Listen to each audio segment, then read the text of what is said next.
O'zbek erkaklari eng ko'p qaysi millatda uylanyapti? Menimcha birinchi o'rinda Tojikiston. Tojikistonliklar bor, chunki biz chegaradan juda yaqinmiz. 9600 dan ortiq qizni kelin qilib olib kelingan va bu bo'yicha ikkinchi o'rinda turishadi. Turkiya.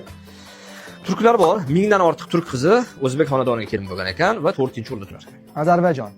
Ozarbayjon 5talikda yo'q, balki Moldovalarmi?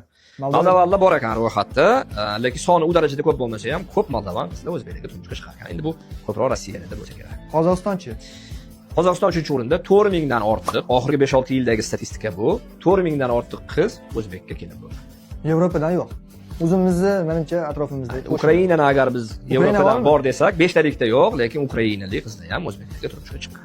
Rossiya. 5-o'rinda 1000 ga yetmagan qizlar o'zbek qizlarga turmush, rus qizlari o'zbek yigitlarga turmushga chiqishgan. Bizda hozir 1-o'rin qoldi. Afg'oniston. Yo'q, Afg'oniston 5talikda yo'q. Lekin Afg'onistondagi o'zbeklar juda ham ko'p turmush qurayotgan bo'lsa kerak. Koreyasi, yaponlar bo'lmasa kerak, menimcha. Bo'lsa kerak, unaqa raqam katta emas-da. Qirg'iziston. Qirg'iziston 1-o'rinda, chunki qo'shnilarimiz Namangan, Andijon, Farg'ona kabi katta shaharlarga qo'shni bo'lgan xalqlardan 10 mingdan ortiq qirg'iz qizi o'zbek xonadoniga kelib bo'lgan.